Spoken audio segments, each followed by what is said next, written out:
रूस की राजधानी मॉस्को पर यूक्रेन ने भीषण ड्रोन हमला किया, जिसमें ऑयल रिफाइनरी सबसे ज्यादा प्रभावित हुई है।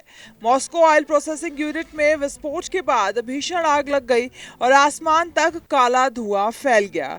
रूसी रक्षा मंत्रालय ने दावा किया कि उसने 555 ड्रोन मार गिराए हैं, जिनमें लगभग 200 मॉस्को क्षेत्र के पास थे।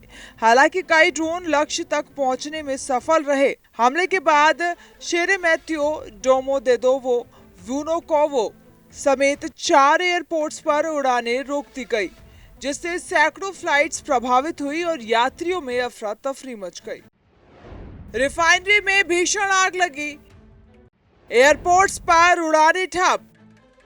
मॉस्को के दक्षिण पूर्वी बाहरी इलाके में स्थित गज़प्रोम नेफ्ट रिफाइनरी को इस हमले में गंभीर नुकसान हुआ है। Storage tank, crude oil processing unit और डीजल हाइड्रेटिंग सिस्टम प्रभावित हुए हैं। लगातार दूसरे हमले के बाद रिफाइनरी में विस्फोट की आवाजें और आग की लपटें दूर तक दिखाई दी। स्थानीय प्रशासन ने कई इलाकों को खाली कराया। शहर में दिन के समय भी अंधेरा छा गया और धुएं के कारण दृश्यता बेहद कम हो गई। इस हमले को रूस यूक्रेन युद्ध के दौरान सबसे बड़े ड्रोन हमलों में से एक माना जा रहा है। रूसी अधिकारियों ने बताया कि एयर डिफेंस सिस्टम ने कई ड्रोन इंटरसेप्ट किए, लेकिन पूरी तरह हमले को रोकने में नाकाम रहा। मॉस्को के मेयर ने पुष्टि की कि कुछ ड्रोन शहर के रिफाइनरी और आवासीय क्षेत्रों में गिरे हैं। इस बीच यूक्रेन की ओर से यह हमला ऐसे समय हुआ जब राष्ट्रपति व्लादिमीर जेलेंस्की ने अंतर्राष्ट्रीय सहयोग और सैन्य समर्थन पर बातचीत की थी। हमले के बाद सुरक्षा एजेंसियां हाई अलर्ट पर हैं और पूरे मॉस्को क्षेत्र में निगरानी बढ़ा दी गई है। ड्रोन हमले से दहशत, शहर में काला धुआं फैला।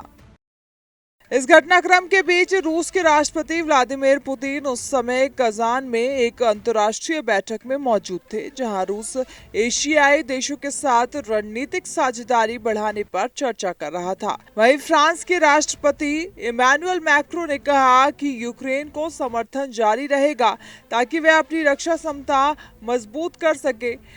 इस हमले ने एक बार फिर रूस की सुरक्षा व्यवस्था और एयर डिफेंस सिस्टम पर सवाल खड़े कर दिए। विशेषज्ञों के अनुसार ये संघर्ष अब और अधिक आक्रामक और तकनीकी रूप से उन्नत चरण में पहुंच गया है।